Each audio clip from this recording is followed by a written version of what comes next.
नमस्ते दोस्तों। कल गुलाबों सिताबों और आज शकुंतला देवी।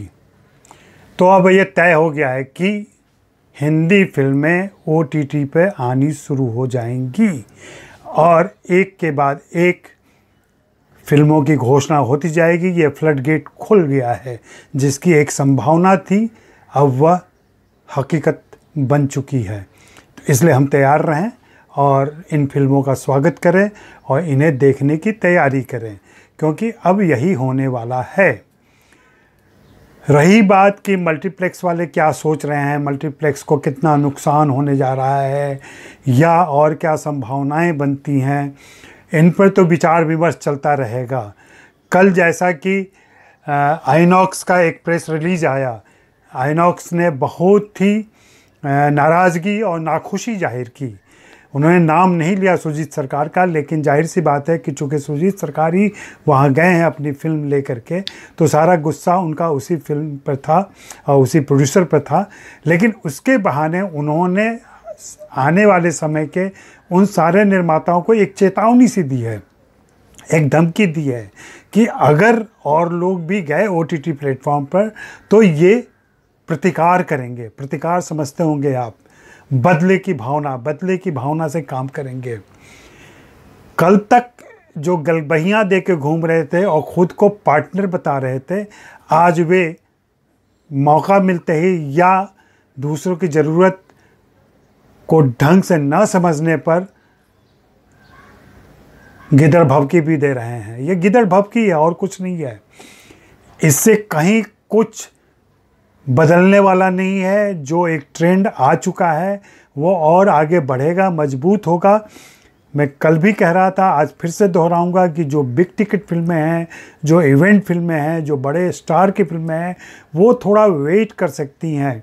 जिन फिल्मों में ग्रैंडर होता है वो सारा वेट कर सकती हैं। लेकिन जो छोटी फिल्में हैं जिनसे मनोरंजन होता है दर्शकों का, जो ज़्यादातर निर्माता बनाते हैं, निर्देशक बनाते हैं और ज़्यादातर कलाकार उसमें काम करते हैं, वैसी फिल्में OTT प्लेटफॉर्म पर जाएंगी और उनका स्वागत होगा।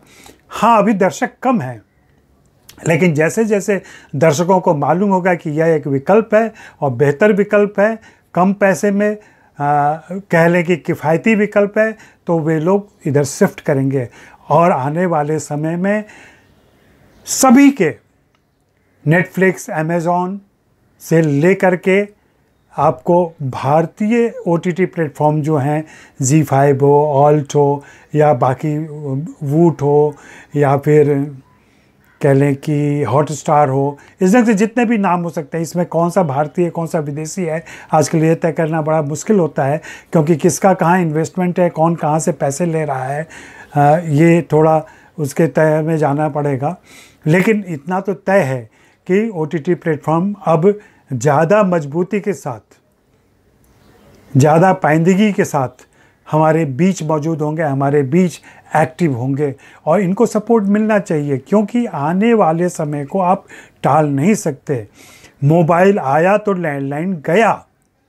लैंडलाइन हमारी ज़िंदगी से निकल चुका है, वैसे ही कल को थिएटर भी निकल जाएगा। मैं शुरू से इस बात को कह रहा हूँ कि किस्सों में रह जाएंगे सिनेमाघर।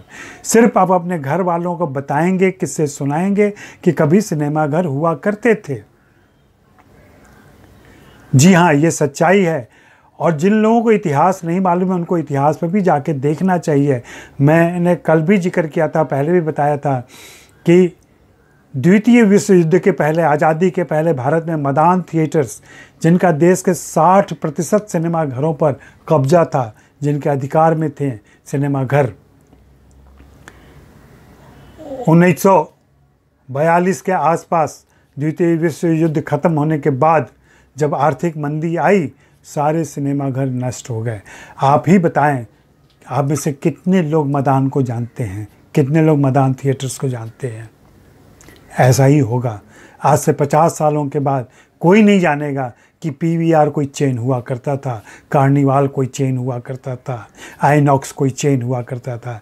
इसलिए ऐसी गिदड़ भभकियों से काम नहीं चलेगा। बेहतर होगा कि मिल बैठकर कोई ऐसा तरीका खोजें, कोई ऐसा तरीका निकालें जहाँ पे दोनों एक दूसरे का साथ दे सकें। आइनॉक्स ने कल जो चिट्ठी डाली है, कल जो विज्ञप्ति जारी की है, वो तो एक तरीके से मुझे लगता है आप अमिताभ बच्चन को चुनौती दे रहे हैं। आप अमिताभ बच्चन के बाह मरोड़ने की बात कर रहे हैं। अमिताभ बच्चन जिन्हें वन मैन इंडस्ट्री कहा जाता था, जिन्होंने 51 साल देश की सेवा की है मनोरंजन के माध्यम से, अब उस व्यक्ति को चुनौती दे रहे हैं, उसकी फिल्म को चुनौती दे रहे हैं आप। क्या दर्शक आपका सम्मान करेंगे? और दर्शक कौन से दर्शक? कुछ सीमित शहरों के दर्शक ही तो आपके दर्शक थे। बाकी देश को तो आपने निकाला दे चुका है। देश क्या, महानगरों में भी उन दर्शकों को आपने अपने अहाते से बाहर कर दिया है। वे तो हिम्मत ही नहीं कर पाते। जैसे कि सुपर स्पेशलिटी हॉस्पिटल खुले हुए हैं जहां आम मरीज जा नहीं सकता, डर से नहीं जाता, वैसे ही आम दर्शक मल्टीप्लेक्सेस में नहीं जाते, आइनॉक्स में नहीं जाते, गोल्ड में नहीं जाते, डायमंड में नहीं जाते, क्योंकि उनके पास पैसे नहीं हैं। तो इन दर्शकों के हित में यह बहुत अच्छा कदम है और एक अच्छी दिशा में मनोरंजन जा रहा है और हमें खुले दिल से इसका स्वागत करना चाहिए और इन फिल्मों को देखना चाहिए। और मल्टीप्लेक्स के धौंस को, जी हाँ, मल्टीप्लेक्स की धौंस के लिए जवाब होगा कि अगर मल्टीप्लेक्स खुलते भी हैं, हम तो ऐसे ही नहीं जा रहे हैं जब तक कि वैक्सीन नहीं आ जाता है। इनके सुरक्षा की गारंटी से हम आश्वस्त नहीं हो सकते। भले वो एक सीट छोड़ के बिठाएं या सैनिटाइज कर दें या सैनिटाइजर रखें, इससे कोई फर्क नहीं पड़ता है।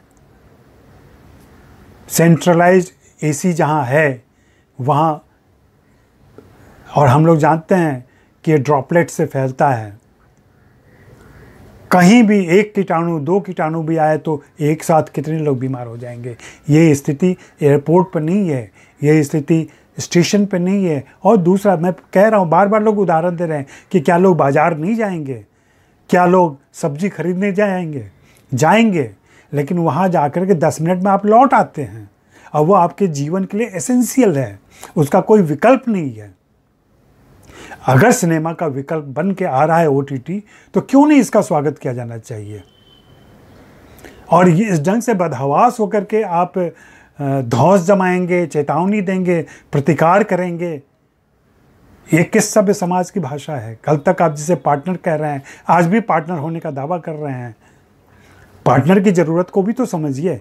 इतनी सारी फिल्में बन के पड़ी हुई हैं, उन फिल्मों का क्या होगा? कब तक वे निवेश? आप थोड़ा इन्वेस्ट कर दीजिए भाई, ये पैसे ले लो एडवांस, जब फिल्म आएगी तब हम लोग एडजस्ट कर लेंगे। क्या ऐसा किसी मल्टीप्लेक्स ने ऑफर दिया किसी को? हाँ, ये चिंता का विषय है कि अगर मल्टीप्लेक्स बंद हुए तो वहाँ के मजदूरों का क्या होगा, वहाँ के कर्मचारियों का क्या होगा। लेकिन उनकी चिंता करने के साथ ज़रा ये भी चिंता कीजिए कि देश में 3 करोड़ मजदूर आज घर लौटने को मजबूर हैं। क्या कभी उनकी भी चिंता की आपने? उनके लिए भी चिंतित होइए। चिंता ही करने तो और सारी चिंताएं हैं। देश की जो हालत है, देश को जिस हालत में पहुंचा दिया गया है और जहां हैं हम लोग, वहां लाखों करोड़ों का पैकेज भी आम नागरिकों तक नहीं पहुंच रहा है। हमें इसका लाभ नहीं मिल रहा है। हम सचमुच असुरक्षित महसूस कर रहे हैं। लंबी बातें हो रहेंगी और इसमें तो अभी और चैप्टर्स खुलेंगे, नए अध्याय खुलेंगे, कड़वापन और बढ़ेगा, वैमनस्य और बढ़ेगा, कुछ नई बातें सामने आएंगी। लेकिन फिल्में आएंगी, OTT प्लेटफॉर्म पे आएंगी। और जैसा कि चर्चा चल रही है कि लक्ष्मी बॉम्ब भी आ रही है, गुंजन सक्सेना भी आ रही है, झुंड भी आ रही है, लूडो भी आ रही है, तमिल, तेलुगु, कन्नड़, बांग्ला सारी फिल्में आ रही हैं। तो ये विकल्प खुल गया है, अब फ्लडगेट खुल गया है। जी हाँ, शुक्रिया, मेहरबानी, धन्यवाद। और आप अपनी प्रतिक्रिया दें, हम लोग बातें करें, ठीक है।